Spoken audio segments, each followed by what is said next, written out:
founder and CEO of Sessions, Radu Niculescu. Radu is a serial entrepreneur, so this is not your first venture. Starting his company already at the age of 16, still in high school. Before Sessions, he built one of Romania's biggest system integrations, Trincadis. And the moderator of this session will be Todor Breshkov, also from Launch Up Ventures. Todor was an investment banker before, and he turned into a VC. He's the co-founder and managing partner of Launch Up Ventures. He's also the co-founder and board member of the Bulgarian Real Estate Fund and the largest, RET, what is that? Real estate. Real estate fund, okay, thank you. On the Bulgarian Stock Exchange in Sofia. Todor has substantial experience in investment banking, real estate and insurance, M&A, and I'm very happy to have him here because he finished the same school as I did. Quite a while ago. Yeah, we don't need to mention this one. You shouldn't have mentioned this one, most probably. The stage is yours. Thank you, and one of my last qualities is that Rumen is my partner as well, so yeah, let's start from here. Thanks for being here, everybody, and it's my pleasure to lead this conversation. And just to relate to the previous presentation of Rumen, talking about both founders. We want to share this type of history as one of the examples of boldness, at least in my opinion, because I also relate to the story of Radu that is just in the beginning, yeah. I suppose. Because when one is successful and people look back, it's very easy to make decisions and to find the relationships. But he's in the beginning of his next journey. So let's start from here. So if you want, let's see. Most probably we can see it. Yeah. Yeah. Super. Yeah. So Radu, you are founder of Sessions, but as far as I know, you have actually quite successful service business, which is among the top 10 in Romania. So the idea of this talk is to understand better why you have decided to leave a successful business and to jump in the unknown venture of building a product that is associated with much more higher risk, and you're still not successful, actually. Yeah, exactly. We're still just building. In the very beginning. Yeah, exactly. So can you just present a little bit more info about you, about your history, just sure. to start it? So like basically, but before presenting my background, I want to start with the reason why I switched from services to product. I think that everybody who when they are a teenager, they want to be an entrepreneur, you know. Nobody dreams of building a services company, you know. Everybody dreams about building a product company. But in general, the route to services is much more convenient, or at least it was 10 years ago. So this is why as a child, I was dreaming of building a product company, a global company. But it was pretty hard then to start a product company. So I started, when I was 16, a web design agency in Baia Mare. Failed it when I was 18. Started again at 19, also a web design agency. It was called Loading Media at that moment. Realized pretty fast that doing websites, it's not a scalable mode to grow a big business. So we pivoted to software development. And after several years, we changed to system integrations. And basically, over the years, we've built one of the biggest system integrations companies in Romania. I think it's in top 5 system integrator, or at least it's the biggest Romanian-based system integration company. Give us some numbers about Trincadis, the system integrator, just for the public to have at the group level last year, we did around 30 million euros turnover. Okay.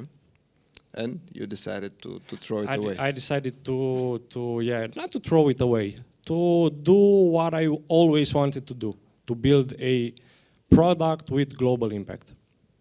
Okay, but how? So I can imagine that you have a growing company, services. You have profits because usually the service companies are actually doing quite not nice profits.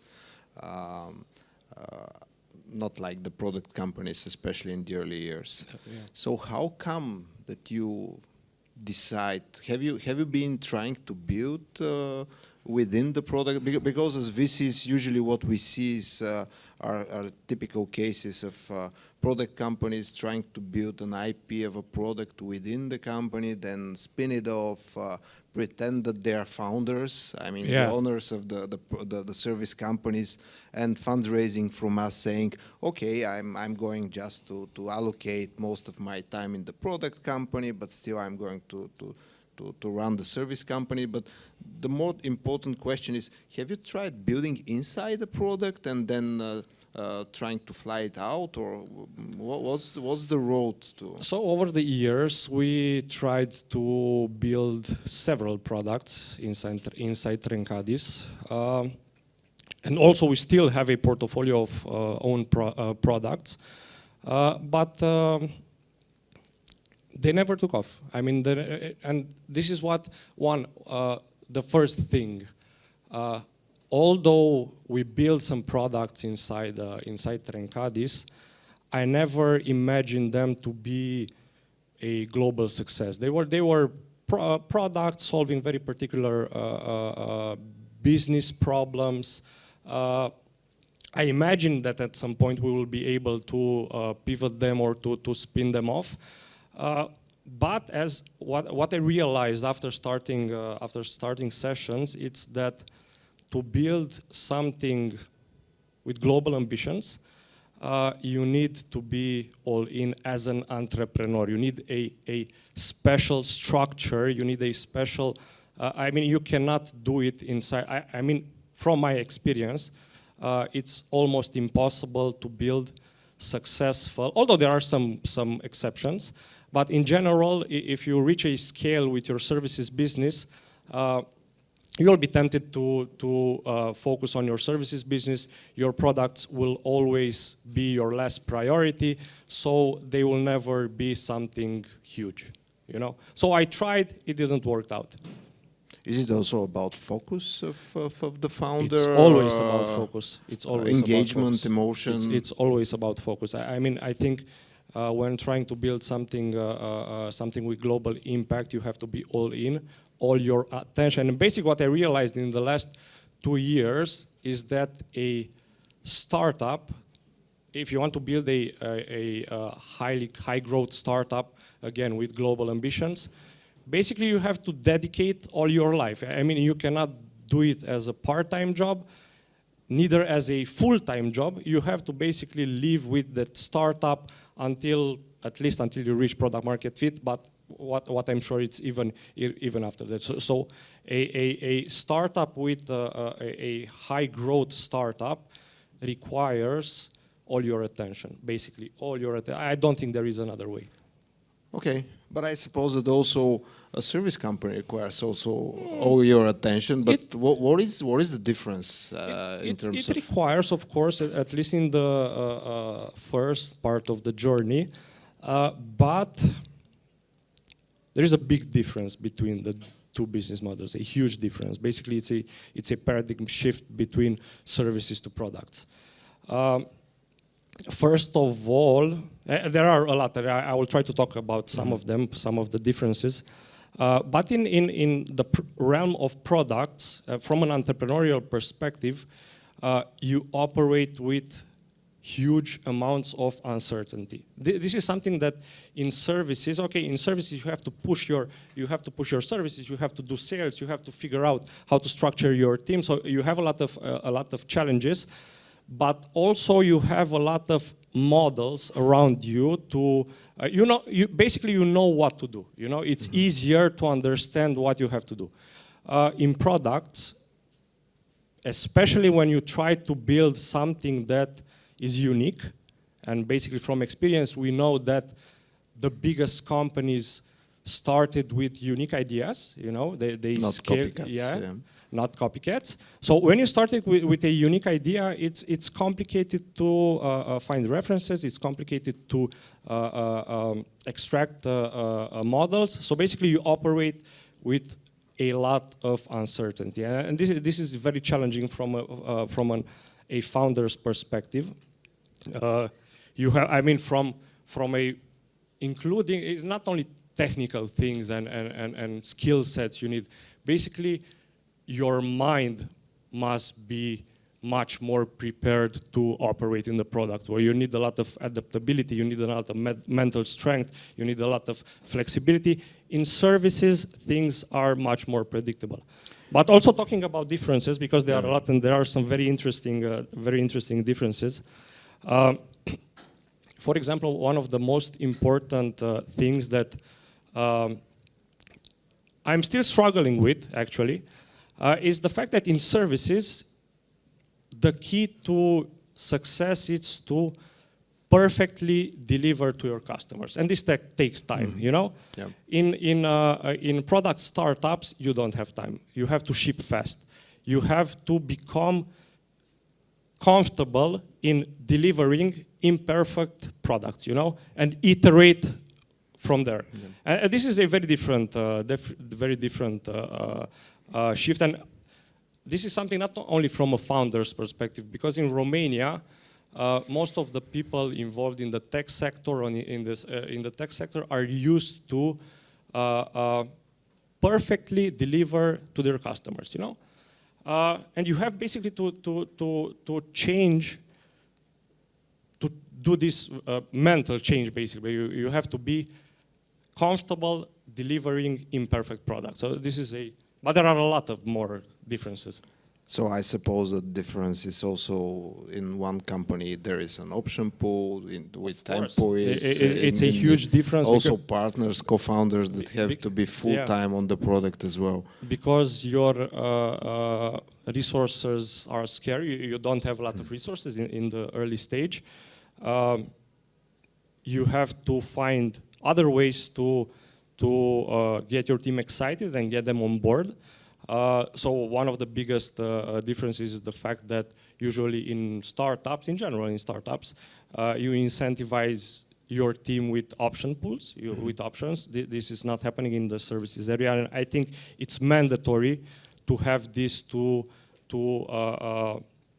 incentivize basically your team to be fully on board, even if you cannot pay them as well as a service company could, So another angle, which is very interesting for me. So as investors, we try to mingle with the ecosystems and to be in the ecosystems, and usually we don't see people from service businesses that much in the ecosystem, and we don't see people from the services actually leaving the company behind and jumping full time in a product company that is total different game. So how easy was for you to enter the ecosystem of entrepreneurship, VCs? It's a different world, I suppose. It was a nightmare. It was a nightmare because it's super complicated. Once you've built a successful business, it's predictable, it works. You put a lot of effort in it to make it work.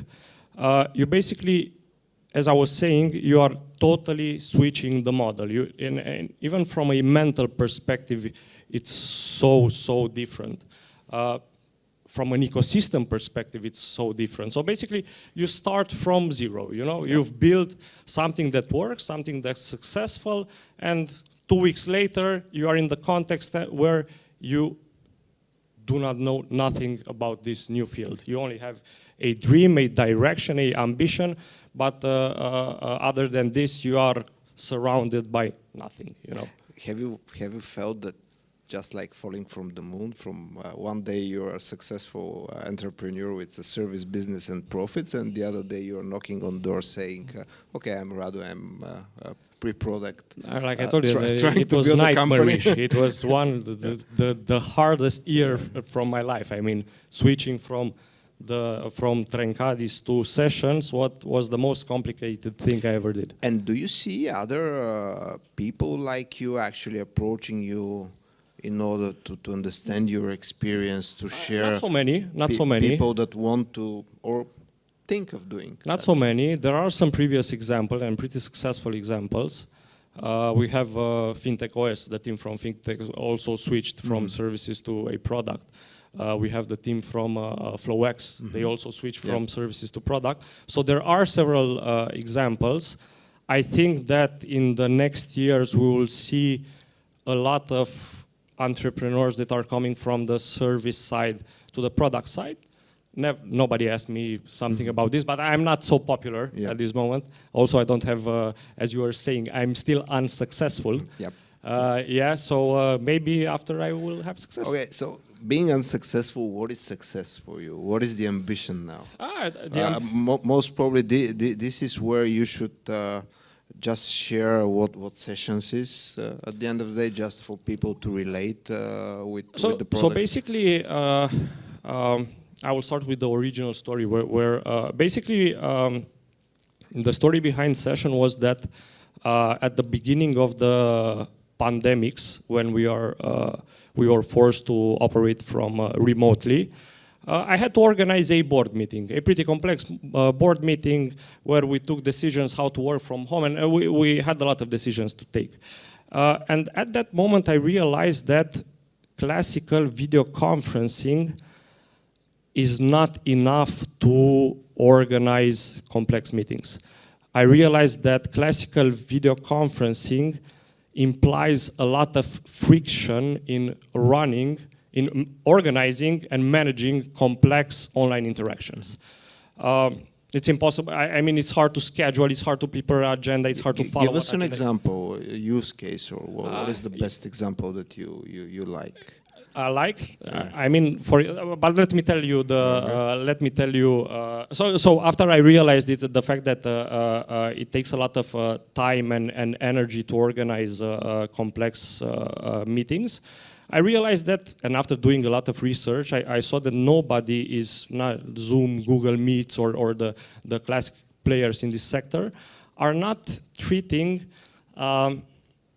complex use cases. They don't have features for helping professional in organizing a streamlined interaction. So basically, this is what Sessions does.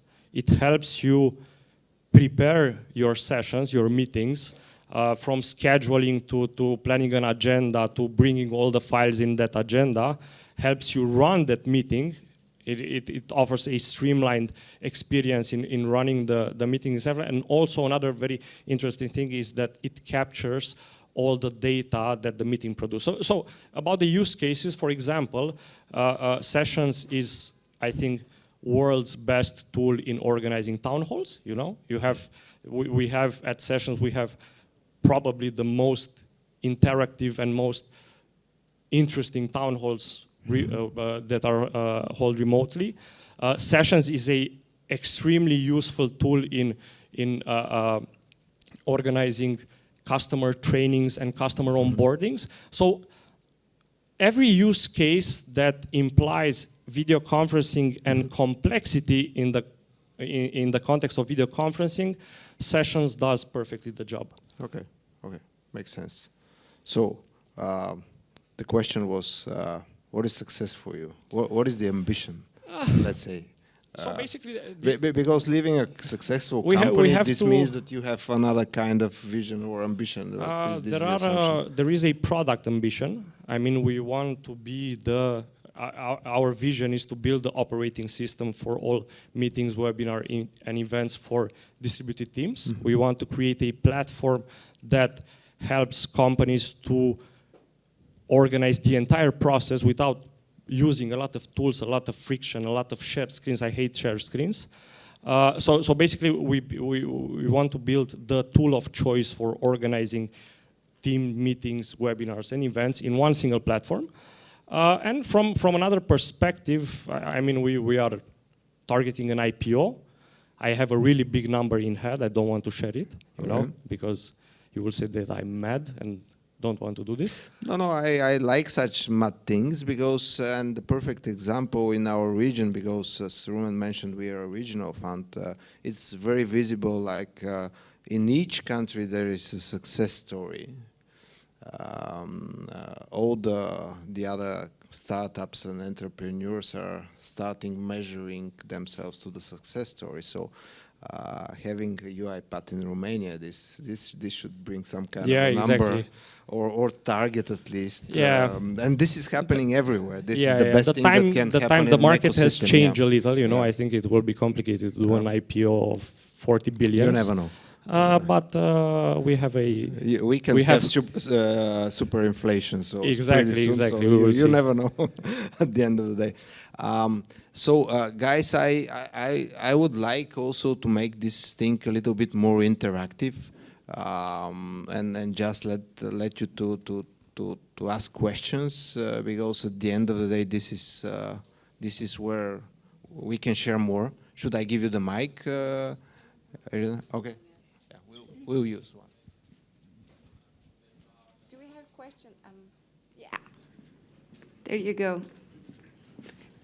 Maybe you can say your name. Yeah, I'm Victor. Nice to meet you.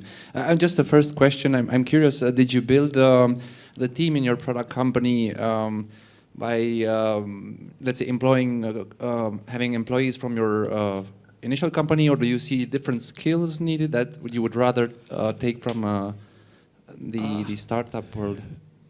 No, I didn't use colleagues from Trencadis to build this company. I think the idea is that I wanted to create something from scratch with a new culture, with a new mindset. I recruited some people that had previous startup experience.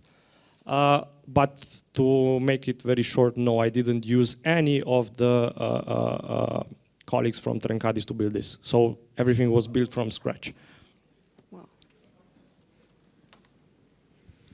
And most probably to build on this question, which is very interesting, how did you approach actually finding your co-founders? Because you are not the sole founder of Sessions.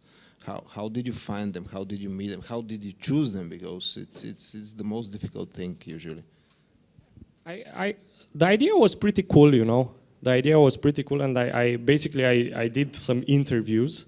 I was trying to find somebody to build a POC, you know, to start fundraising. Basically, I partnered, my co-founder, also it comes from the services business. He has a services agency. So basically, we've met pretty randomly, but in the process of finding somebody to build a POC, he loved the idea, and basically 2 weeks after we first met, but we had previous work experience. 2 weeks after we met, he also decided that this is a thing to focus his next 5 to 7 years. So basically, this is how we started. Cool. If there is no questions, I'm going to ask mine. Super. How did your approach to marketing change, switching from a service company to a product company? Because the way that I've experienced it, selling services is, especially in the B2B business, is totally direct sales. And when you build a product, you have to totally switch your mind off. This was also, as I was saying, the experience was nightmarish, you know, because nothing that I knew from with very few exceptions, nothing that I knew from my services experience was good for the product experience. So basically, we've learned, you know. I cannot say that today I'm a very good product marketer, because we are still in the phase in which we are searching for product market fit. So this is our sole focus at this moment. Although we have we had some success. We won Product of the Year for Work from Anywhere on Product Hunt. So we had some interesting exposure and some successes, but we are still searching for product market fit. I think it would be premature to market our product until we understand product market fit. I think that not all product market fits are born equal, you know, and we really have to be careful what market do we approach. So yeah, but it's very different. So we are learning. It's a continuous learning experience, but most probably as a founder, I will have to be an expert in marketing in the next few years to have a successful IPO. Very much true. And you have to be expert in sales as well, believe me. Yeah.